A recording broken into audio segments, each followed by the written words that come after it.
انسان کی کامیابی اور ناکامی کا ایک معیار ہے جو ہمارے سامنے آ رہا ہے، اور یہ ہر شخص جانتا ہے کہ ہم جو بھاگ دوڑ دنیا میں کر رہے ہیں، صبح سے شام تک کی مشقت، آپ لوگ اکثر اپنے گھر والوں کو چھوڑ کر آئے ہوئے ہیں یہاں، کتنی محنت ہے، کتنی مشقت ہے، کتنی مشکلات اٹھا رہے ہیں، لیکن یہ سب کچھ کیوں کر رہے ہیں؟ کامیابی کے حصول کے لیے۔ البتہ کامیابی کے معیارات ہیں، ہمارے ذہنوں میں جو معیارات بیٹھے ہوئے ہیں وہ کیا ہے؟ کامیابی پیسے سے ہے، کامیابی جائیداد سے ہے، کامیابی کاروبار سے ہے، کامیابی شہرت سے ہے، کامیابی اقتدار سے ہے۔ یہ معیارات ہیں۔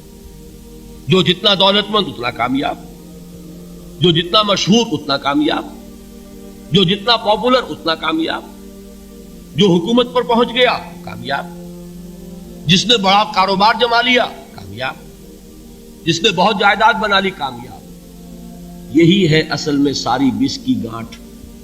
جو تصور کامیابی کا ہوگا اسی کے مطابق آپ کی بھاگ دوڑ ہوگی، اسی کے لیے جد و جہد ہوگی، اسی کے لیے توانائیاں صرف ہوں گی، اسی کے لیے دن رات کی مشقت ہوگی۔ یہ ہے اصل شے جس کی یہاں نفی ہو رہی ہے۔ کامیابی دولت سے نہیں، کامیابی شہرت سے نہیں، کامیابی اقتدار اور طاقت اور حکومت سے نہیں، بلکہ کامیابی ہے ایمان سے، عمل صالح سے، تواصی بالحق سے، تواصی بالصبر سے۔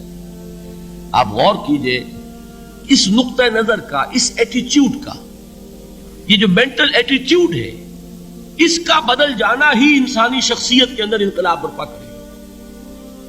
اب آپ کا نتیجہ کیا نکلا؟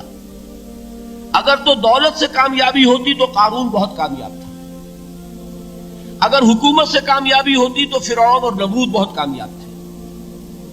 کامیابی ان سے نہیں ہے۔ کامیابی انسان دولت میں قارون کی دولت تک پہنچ جائے اور دنیا میں دبدبہ اور اقتدار اور سلطنت اور حکومت کے اعتبار سے وہ نمرود اور فرعون کا مقام حاصل کر لے، وہ ناکام ہے، خائب ہے، خاسر ہے، برباد ہے۔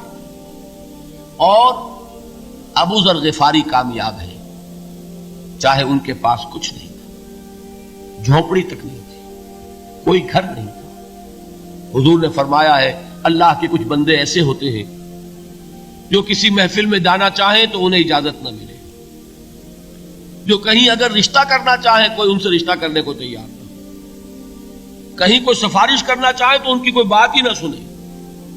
لیکن اللہ کے ہاں ان کا وہ مقام ہے کہ اگر بھولے سے بھی کسی بات پر قسم کھا بیٹھتے ہیں تو اللہ ان کی قسم کی لاج رکھتا ہے۔ یہ ہے فرق، یہ جان لیجیے اچھی طرح۔ اس بات کا مان لینا آسان، اس پر سبحان اللہ کہنا آسان، لیکن اس کے مطابق آپ کے اپنے ذہن کا بدل جانا بہت مشکل، اس لیے کہ ہم متاثر ہوتے ہیں اپنے ماحول سے۔ وہ بڑا محل ہے، دیکھ کر ایک دفعہ جھرجھری آتی ہے، وہ بڑی سی 20 فٹ لمبی کار سناٹے کے ساتھ آپ کے پاس سے گزر گئی، ایک دفعہ اعصاب کے اندر ارتعاش ہوتا ہے، محسوس ہوتا ہے بڑے یہ نصیبے والے لوگ ہیں، بڑے خوش نصیب، بڑے کامیاب، حالانکہ کچھ معلوم نہیں کہ یہی سب سے بڑی بد نصیبی ہو سکتا ہے کہ یہی سب سے بڑی ناکامی ہو۔ اگر ذہنوں میں یہ بات بیٹھ جائے کامیابی کس شے سے، یہی وجہ دیکھیے قرآن مجید میں بارہا آپ دیکھیں اولئک هم المفلحون، یہ ہے لوگ کامیاب ہونے والے۔ آج یہ آپ نے نماز میں وہ آیات سنی، یا ایھا الذین آمنوا ارکعوا واسجدوا واعبدوا ربکم وافعلوا الخیر لعلکم تفلحون۔ اے ایمان والو، رکوع کرو، سجدہ کرو، اپنے رب کی پرستش اور بندگی کرو اور اچھے کام کرو تاکہ تم کامیاب ہو جاؤ۔ تو کامیابی کن چیزوں سے ہے؟ یہ ہے سب سے بڑا سبق۔ یہ ہمارے دل میں اگر بات بیٹھ جائے، ٹھک جائے، تو زندگی بدل جائے گی، صبح و شام بدل جائیں گے، نقشے بدل جائیں گے، بھاگ دوڑ کا رنگ بدل جائے گا، ویلیو سٹرکچر بدل جائے گا۔ آج وہ ایک چیز نہایت اہم نظر آ رہی ہے، کل نہایت غیر اہم نظر آئے گی۔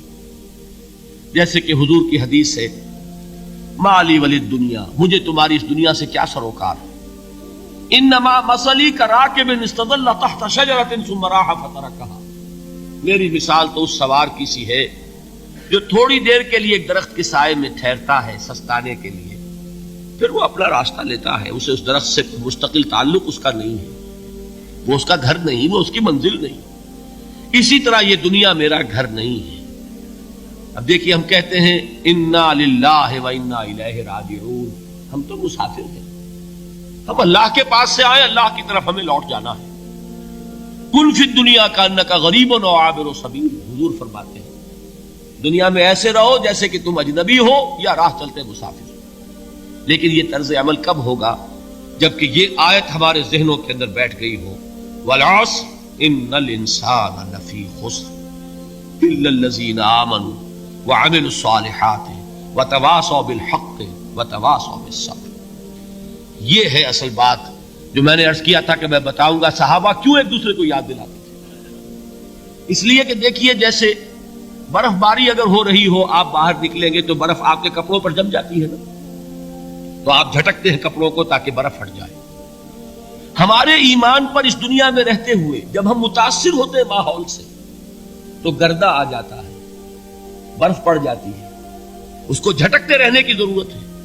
اور وہ جھٹکنے کی بہترین اور مؤثر ترین شکل یہی ہے کہ یاد رکھو کامیابی ان چیزوں سے نہیں ہے۔ چمک دمک جو ہے دنیا کی، یہ ساری چمک دمک جو تمہیں رجھا رہی ہے، جو تمہیں اپنے اندر گم کیے ہوئے ہیں، یہ لفظ گم پر اقبال کا وہ شعر یاد آ گیا کہ کافر کی یہ پہچان کہ آفاق میں گم ہے، اور مومن کی یہ پہچان کہ گم اس میں ہے آفاق۔ تم گم نہ ہو کر رہ جاؤ، اس میں مبہوت نہ ہو کر رہ جاؤ، مرعوب نہ ہو کر رہ جاؤ، دنیا ہی کی محبت تمہارے اوپر ڈیرے نہ ڈال دے، تمہارے دلوں کے اوپر مسلط نہ ہو جائے۔ لہذا تازہ کرتے رہا کرو، والعصر ان الانسان لفی خسر الا الذین آمنوا وعملوا الصالحات وتواصوا بالحق وتواصوا بالصبر۔ پھر یاد کر لو، پھر تازہ کر لو اپنے اس یقین کو کہ کامیابی دولت سے نہیں، کامیابی ثروت سے نہیں، کامیابی اقتدار سے نہیں، کامیابی شہرت سے نہیں، کامیابی جائیداد سے نہیں، کامیابی ہے ایمان سے، کامیابی ہے عمل صالح سے، کامیابی ہے تواصی بالحق سے، کامیابی ہے تواصی بالصبر سے۔